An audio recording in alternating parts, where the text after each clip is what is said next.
नमस्कार। टुडे हरियाणा में आपका बहुत बहुत स्वागत है। आइए शुरू करते हैं हरियाणा से जुड़ी हुई आज की कुछ खास फटाफट खबरें। लेकिन उससे पहले आप हरियाणा के किस जिले से ये चैनल देख रहे हैं कमेंट बॉक्स में हमें जरूर बताएं और साथ ही साथ इस चैनल को जरूर सब्सक्राइब करें। अंबाला पहुंचे CM Manohar Lal.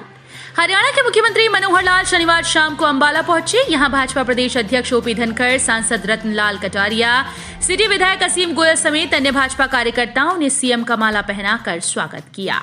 CM Manohar Lal motor market स्थित श्री विजय इंद्रदीन समाधि मंदिर का दौरा करने के साथ साथ सेक्टर 23 नजदीक दीनदयाल उपाध्याय चौक व सेक्टर 9-10 डिवाइडिंग चौक के नजदीक नवनिर्मित भाजपा कार्यालय का उद्घाटन करेंगे। अंबाला में गृह मंत्री विज का जनता दरबार। हरियाणा के अंबाला कैंट के पीडब्ल्यूडी रेस्ट हाउस में गृह मंत्री अनिल विज का जनता दरबार लगा है। प्रदेश भर से हजारों की संख्या में फरियादी अपनी शिकायतें लेकर पहुंच रहे हैं। गृह मंत्री विज लोगों की शिकायत सुन मौके पर ही अधिकारियों को कार्रवाई के निर्देश दिए। विभागों के विलय के बाद आईएएस, आईएफएस व एचसीएस अधिकारियों को फिर किया गया नामित। हरियाणा सरकार ने विभागों के विलय करने के बाद शुक्रवार को आईएएस, आईएफएस और एचसीएस अधिकारियों को पुनः नामित किया गया। हरियाणा के राज्यपाल बंडारू दत्तात्रेय द्वारा जारी आदेशों में मुख्य सचिव संजीव कौशल को सामान्य प्रशासन, मानव संसाधन कार्मिक और प्रशिक्षण, संसदीय कार्य मामले, विजिलेंस विभाग और प्लान कोऑर्डिनेशन के सेक्रेटरी इंचार्ज के रूप में दोबारा नामित किया गया है। हिसार में मंत्री रणजीत ने सुनी जन समस्याएं। हरियाणा के बिजली मंत्री रणजीत सिंह ने स्थानीय लोक निर्माण विश्राम गृह में लोगों की समस्याएं सुनी। यहां लोगों की समस्याएं सुनने के बाद रणजीत सिंह ने कहा कि गर्मी ज्यादा रहेगी, इंपोर्ट कॉल भी महंगा हो रहा है लेकिन लेना पड़ेगा। रणजीत सिंह ने कहा कि पूरे देश में बिजली के मामले में हम गुजरात से भी आगे हैं। केंद्रीय बिजली मंत्री आरके सिंह ने भी हरियाणा के सीएम को पत्र लिखा है कि हरियाणा बिजली में अच्छा कर रहा है। केंद्रीय मंत्री सरपंचों के हक में। पूर्व केंद्रीय मंत्री एवं भाजपा नेता बीरेंद्र सिंह ने कहा कि टेंडरिंग पर उनकी मुख्यमंत्री मनोहर लाल से मुलाकात हुई थी। छोटी सरकार को उनको हक मिलने चाहिए। सरपंचों को काम करने की छूट होनी चाहिए। उनको अपनी जिम्मेदारी भी निभानी चाहिए। गांव में हुए विकास कार्य में ऑडिट होना चाहिए जिससे पारदर्शिता आती है। जैसे हरियाणा सरकार अपना बजट बनाती है, इसी तरह कहीं न कहीं छोटी सरकार को भी अपना बजट बनाने का अधिकार होना चाहिए। हरियाणा में चुनावी मोड में आई आप। हरियाणा में आम आदमी पार्टी अपना कुनबा बढ़ाने की कवायद में जुट गई। पार्टी की ओर से इसके लिए 1 महीने का सदस्यता अभियान शुरू कर दिया गया है। इसके लिए आपकी ओर से एक मोबाइल नंबर जारी किया गया है। इस नंबर पर मिस्ड कॉल करके पार्टी नए सदस्यों का पंजीकरण करेगी। युवाओं को पतन की ओर ले जा रहा नशा और स्वच्छंद व्यवहार। सामाजिक मुद्दों को लेकर सर्वखाप कोर कमेटी की बैठक सर्वखाप संयोजक महेंद्र सिंह नांदल की अध्यक्षता में हुई। उन्होंने युवाओं में जड़ पकड़ती नशे की महामारी और युवाओं के स्वच्छंद व्यवहार को लेकर चिंता प्रकट की। उन्होंने कहा कि युवक और युवतियां नशे की तरफ तेजी से आकर्षित हो रही हैं। नशा एक लत के रूप में उन्हें अपनी चपेट में ले रहा है। हरियाणा में दिखेगा पश्चिमी विक्षोभ का असर। 13 व 14 मार्च को छाएंगे आंशिक बादल।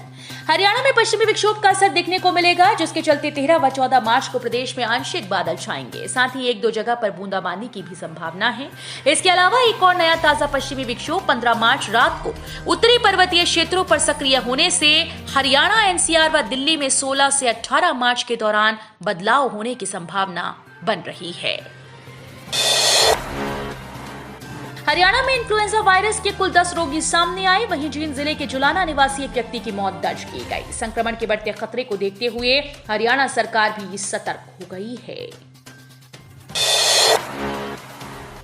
मंत्री अनिल विज ने मिलने पहुंची महिलाओं ने सचिवालय में किया हंगामा। दीवारों पर लगी सीनरी तोड़ी।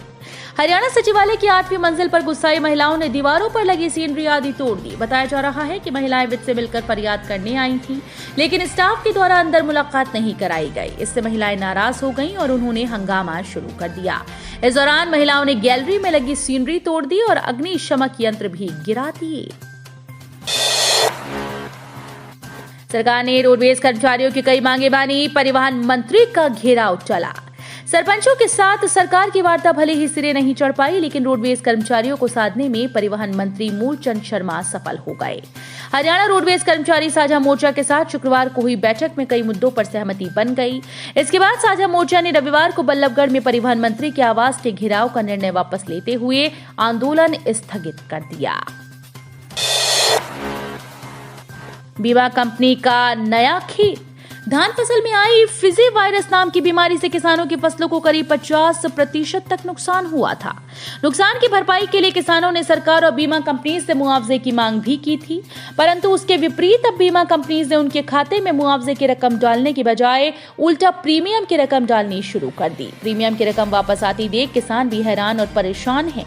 वहीं कंपनी द्वारा इस तरह से वापस डाली गई किसानों के खाते में प्रीमियम की राशि को देख किसानों में भी रोष है। मरीजों को राहत। रोहतक पीजीआईएमएस की 4 यूनिट्स पे बढ़ेंगे 120 बेड। ईएनटी व गायनी विभाग को बढ़ानी होगी एक यूनिट। पंडित भगवत दयाल शर्मा स्वास्थ्य विज्ञान विश्वविद्यालय में जल्द ही 120 बेड मरीजों के लिए बढ़ने जा रही हैं। इससे प्रदेश भर के अलावा पश्चिमी उत्तर प्रदेश, राजस्थान व दिल्ली से आने वाले मरीजों को लाभ होगा। एक्शन में एडीजीपी श्रीकांत जाधव। हिसार में एडीजीपी श्रीकांत जाधव लगातार दूसरे दिन एक्टिव मोड में दिखे। उनकी टीम ने सिविल हॉस्पिटल के सामने स्पा सेंटर पर छापा मारा। इस दौरान स्पा सेंटर में युवक और युवतियों को आपत्तिजनक हालत में पकड़ा गया। पुलिस आरोपियों को पकड़कर सिटी थाने ले गई।